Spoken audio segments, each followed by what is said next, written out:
आज मैं आप लोगों को बताने वाली हूँ कि B Ed first year biological science में जब हाई स्कूल का पाठ्यक्रम का निर्माण हुआ तो जो प्रश्न पत्र बनता है बायोलॉजिकल का, तो वो किस आधार पे बनता है, यानी जीव विज्ञान का जो पाठ्यक्रम है उसमें जो प्रश्न पत्र का होगा जब एग्ज़ाम के समय, तो किन बातों को ध्यान में रखा जाएगा। सबसे पहले तो जब भी कोई प्रश्न पत्र बनेगा तो वो उस सबसे पहले जो बात का ध्यान रखा जाएगा वो है प्रश्न पत्र में कि वो सामान्य से विशिष्ट की ओर जाएगा। यानी सबसे पहले इसी बात का ध्यान रखा जाता है कि जब भी कोई प्रश्न पत्र बनेगा तो वो सामान्य जो शुरुआत प्रश्न पत्र की होगी वो बहुत ही साधारण सी उसमें प्रश्न पूछे जाएंगे, बहुत साधारण सी। फिर आगे चल के जब प्रश्न का अंत होता है जो प्रश्न पत्र का, वहाँ पे विशिष्ट क्वेश्चन को चुनाव किया जाता है। तो पिछले वीडियो में मैंने आप लोगों को बताया था कि जो जंतु विज्ञान है उसमें किस तरह से जंतु विज्ञान के अंतर्गत सामान्य से विशिष्ट की ओर प्रश्न का चुनाव किया गया था। यानी कि सामान्य खंड दो खंड थे, जिसमें से खंड एक में सामान्य तरह के क्वेश्चन थे और खंड जो सेकंड था या बी कहें तो उसमें जटिल यानी विशिष्ट क्वेश्चन थे, बहुत ही टफ। तो आज मैं आप लोगों को वनस्पति विज्ञान का जब प्रश्न पत्र बनाया जाता है तो किन बातों को ध्यान में रखें, किस तरह से सामान्य इंफॉर्मेशन उसमें रखी जाती, सामान्य बातों को ध्यान में रख के उसका प्रश्न पत्र का चुनाव करते हैं। तो चलिए आइए शुरू करते हैं। सबसे पहले कि द्वितीय प्रश्न पत्र हमारा वनस्पति विज्ञान है और इसके अंतर्गत सबसे पहले क्या आता है, खंड एक में सामान्य वनस्पति विज्ञान।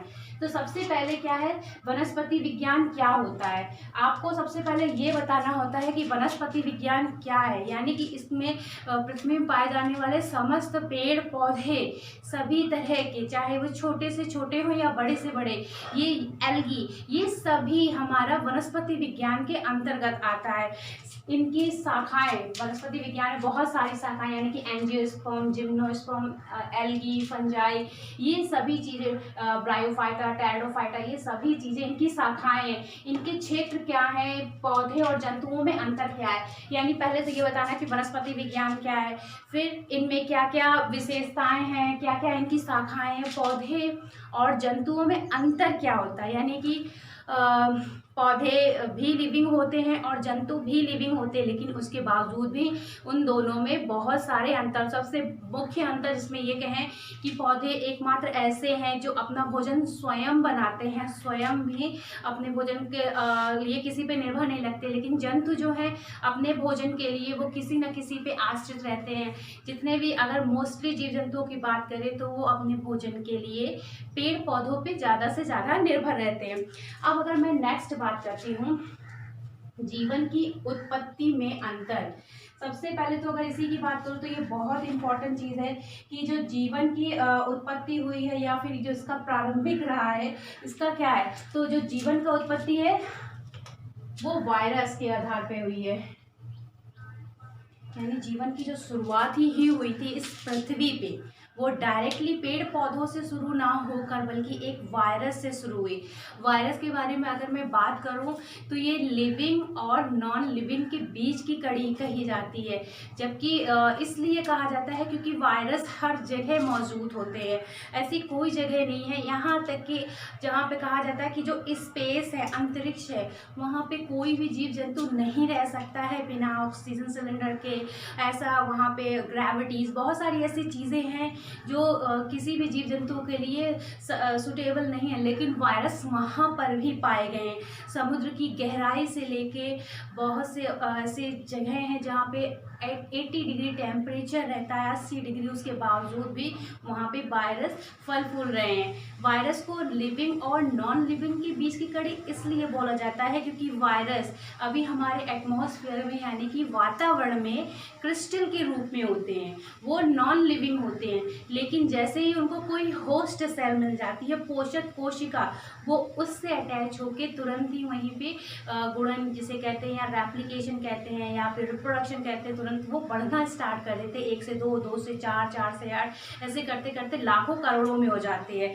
इसीलिए इसको लिविंग और नॉन लिविंग की बीच की कोशिका बीच का कहते हैं। ठीक है। प्रारंभिक ज्ञान यानी कि जीवन की जो उत्पत्ति हुई थी वो एक वायरस से ही हुई। वायरस फिर उसमें मॉडिफिकेशन होता गया धीरे धीरे धीरे धीरे। पेड़ पौधे जो आज आप देख रहे हो, एल्गी से मॉस, मॉस से ब्रायोफाइटा, फिर टैडोफाइटा, फिर जितना भी आप देख रहे हो, ये धीरे धीरे कई अरब वर्षों के अंतराल तब जाके ये जीवन का आज इस तरह से हो सका है। नेक्स्ट अगर बात करूँ मैं, कोशिका क्या होती है? किसी की भी जो इकाई होती है, जीवन की इकाई होती है, जैसे संरचनात्मक और क्रियात्मक इकाई भी कहते हैं, वो दरअसल कोशिका होती है। किसी के जीवन की शुरुआत ही एक कोशिका से ही होती है। कोशिका ही दरअसल डिवाइड करती है, उसी से ही ऊतक बनता है, ऊतक से शरीर का निर्माण होता है, अंगों का निर्माण होता है। तो कोशिका बहुत ही महत्वपूर्ण होती है।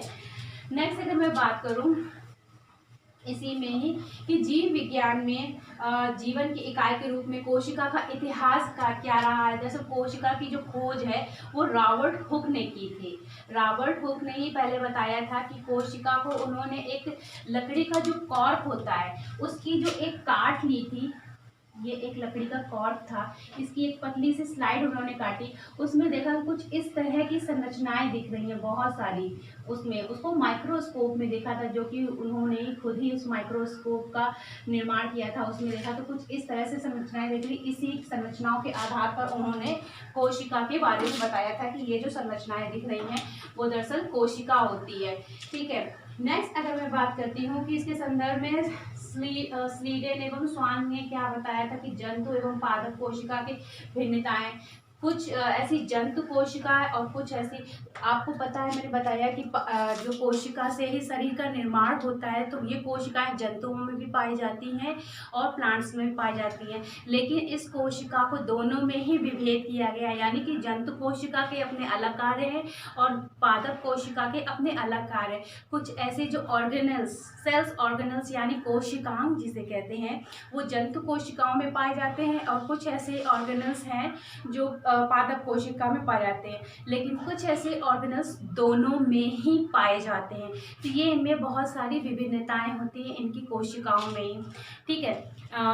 नेक्स्ट अगर मैं बात करती हूँ इसी के आधार पर कि इनका विस्तृत वर्णन क्या होता है। सबसे पहले तो वनस्पति विज्ञान के बारे में उसमें लिखना, प्रश्न पत्र का जब निर्माण करेंगे तो वनस्पति विज्ञान का लिखना होगा।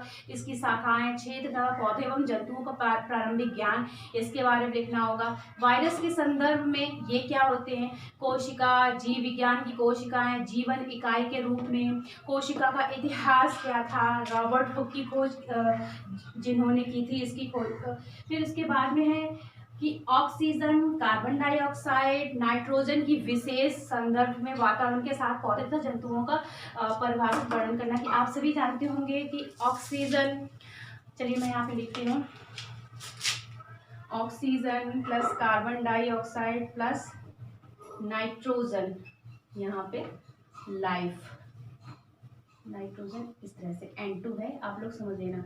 दरअसल ये जो ऐसी गैसेस हैं जो हमारे वातावरण में फ्रीली हैं, यानी हमारे वातावरण में मुक्त रूप से पाई जाती हैं और ये सभी जीव जंतुओं के लिए बहुत ही महत्वपूर्ण है। कार्बन डाइऑक्साइड दरअसल अगर ज़्यादा मात्रा में हो तो ये मनुष्यों के लिए या जीव जंतुओं के लिए बहुत ही ज़्यादा घातक होती है। लेकिन ये पेड़ पौधों के लिए कार्बन डाइऑक्साइड बहुत ही उपयोगी है, क्योंकि जो पेड़ पौधे हैं अपना भोजन कार्बन डाइऑक्साइड की उपस्थिति में ही बनाते हैं। कार्बन डाइऑक्साइड सूर्य का प्रकाश प्लस हाइड्रोजन प्लस सूर्य के प्रकाश, जल, इन तीन चीज़ की उपस्थिति में वो अपना भोजन बनाते हैं। तो लेकिन जितना ज़्यादा से ज़्यादा कार्बन डाइऑक्साइड प्रोड्यूस होगा उससे कहीं ज़्यादा पेड़ पौधों का भी होना आवश्यक है, क्योंकि जो कार्बन डाइऑक्साइड मनुष्यों के लिए तो घातक है लेकिन पेड़ पौधों के लिए बहुत ही उपयोगी है। लेकिन पेड़ पौधे ही नहीं होंगे तो मनुष्य भी, उनसे प्राप्त होने वाली जो ऑक्सीजन है मनुष्यों को नहीं मिल पाएगी, जीव जंतुओं को नहीं मिल पाएगी, तो उनके लिए घातक होगा। तो इस तरह से प्रश्नों का चुनाव करना कि किस तरह से छात्रों से इन गैसेस के बारे में पूछना, उनको इस बारे में जानकारी देना, उसके बारे में समझाना, पढ़ाना कि ये गैसेस भी हमारे वातावरण के लिए बहुत ही उपयोगी होती हैं। नेक्स्ट बात करती हूँ कि इन पौधे तथा जंतुओं में क्या अंतर है, किस तरह से कार्बन डाइऑक्साइड पौधों के लिए आवश्यक है और जीव जंतुओं के लिए हानिकारक है। इसी तरह से पौधों का वर्गीकरण क्या है, साधारण उदाहरण को देते हुए, जैसे पौधे का अगर वर्गीकरण करें तो सरल तरह के पौधे और जटिल तरह के, जिनमें फलों का, बीज का निर्माण है, और जिस तरह से एल्गी है, ये सब बहुत ही सरल। जो छोटे पौधे हैं वो, जैसे कि अगर मैं घास की बात करूं, एल्गी की बात करूं, ब्रायोफाइटा की बात करूं, थैलस की बात करूं, तो ये तो बहुत ही सिंपल प्लांट्स है। फिर जटिल प्लांट की एंजियोस्पर्म है, जिम्नोस्पर्म है, इस तरह के पौधे बहुत ही जटिल निर्माण करते हैं। तो किस तरह से ये प्रश्नों में शामिल करना कि जटिल पौधे कौन से हैं, सरल पौधे कौन से हैं, जो पौधों के वर्गीकरण के आधार पर है। अब पौधों का अगर पारिस्थितिक वर्गीकरण किया जाए, यानी कि बहुत सारे ऐसे पौधे हैं, पारिस्थितिक यानी कि इकोसिस्टम,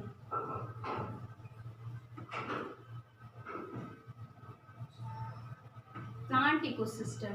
तो प्लांट ऐसे हैं कि वाटर में भी पाए जाएंगे, डेजर्ट में भी पाए जाएंगे, ठीक है। नॉर्मली आपको कहीं पे भी आप उसको देख सकते हैं, ऐसे समुद्रों में भी बहुत सारे ऐसे पौधे पाए जाते हैं। तो दरअसल उनके आधार पे वर्गीकरण करना, कि सबसे पहले अगर मैं वर्गीकरण की बात करूं तो हाइड्रोफाइट्स, यानी कि उदाहरण के प्रारूप क्या है, जो हाइड्रोफाइट्स होते हैं पानी के अंदर पाए जाने वाले पौधे, उनकी आकृति, उनमें जो स्टेम होता है, उसमें सीव किस तरह से उसका निर्माण होता है, उनमें क्या विशेषताएं होती कि पानी में हमेशा डूबे रहने के बावजूद भी पेड़ पौधे सड़ते नहीं हैं।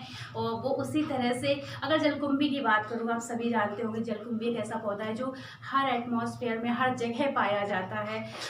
उसमें ऐसा क्या है कि वो अपने आप को स्टैंड रखता है, सड़ता नहीं है। तो उसमें क्या विविधताएँ हैं।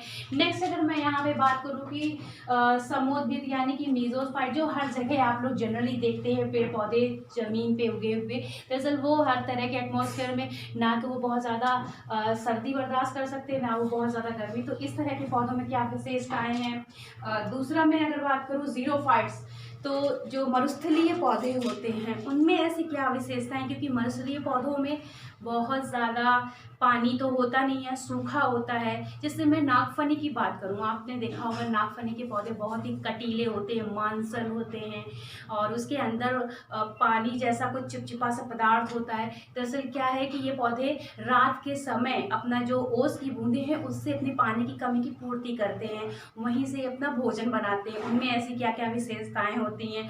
नेक्स्ट अगर मैं बात करूँ यहाँ पे कि लवणोद्भिद, यहाँ पे उन पौधों की जो साल्ट, जिन जगहों पे बहुत ज़्यादा नमक होता है या साल्ट होता है, तो समुद्र में जो पाए जाने वाले पौधे उनमें ऐसी क्या विशेषताएं। इन्हीं के आधार पे सामान्य से विशिष्ट की तरफ, सबसे पहले तो मैंने आपको सामान्य लक्षण बनाया कि वनस्पति विज्ञान क्या होती है, इसकी शाखाएं, क्षेत्र तथा पौधे और जंतुओं में प्रारंभिक ज्ञान। तो ये बारे में सबसे पहले इसमें प्रश्न इसके आधार पर चुनाव करना। वायरस के संदर्भ में कि वायरस शुरुआत कहाँ से हुई, जीवन की उत्पत्ति।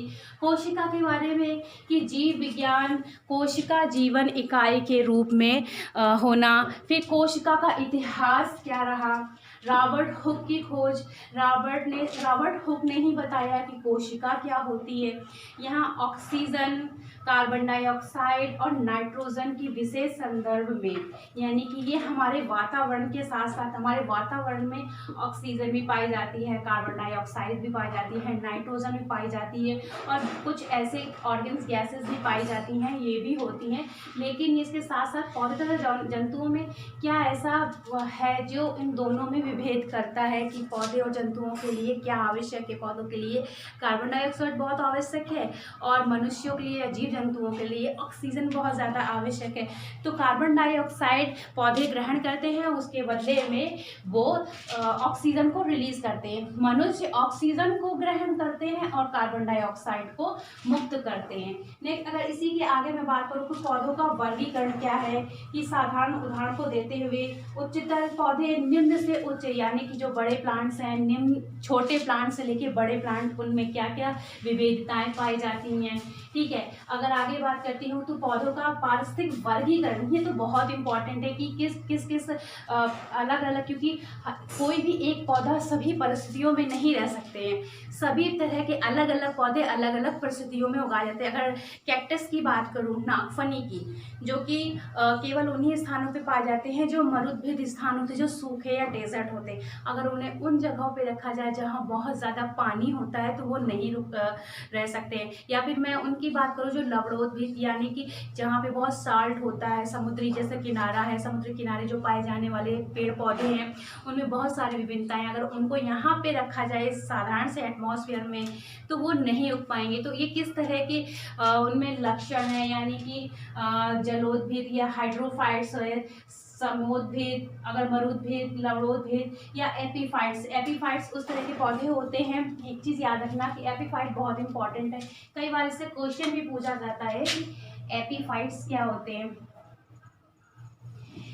यहाँ पे तो पूरा का पूरा प्रश्न पत्र बताया गया है कि हाई स्कूल का जो प्रश्न पत्र का निर्माण होता है वो किस आधार पे होता है, लेकिन एपीफाइट्स क्या होते हैं, ये वो पेड़ पौधे होते हैं, ये वो पौधे होते हैं जो किसी पेड़ के ऊपर उगते हैं। आपने बहुत से ऐसे पौधों को देखा होगा जो पेड़ के ऊपर उगाते हैं। सबसे पहले अगर मैं सबसे साधारण से एग्जाम्पल लूँ तो आप लोगों ने अमरबेल को देखा होगा। अमरबेल ऐसा है कि वो बिना किसी दूसरे पेड़ के अपने खुद से ग्रो नहीं कर सकते। जैसे किसी दूसरे पेड़ का उनको आधार मिल जाता है या पोषण मिल जाता है, वो उसी से ही अपनी सारे न्यूट्रिशंस लेते हैं और उसी के आधार पर वो पूरा पेड़ में धीरे धीरे करके वो पूरे पेड़ में फैल जाते हैं।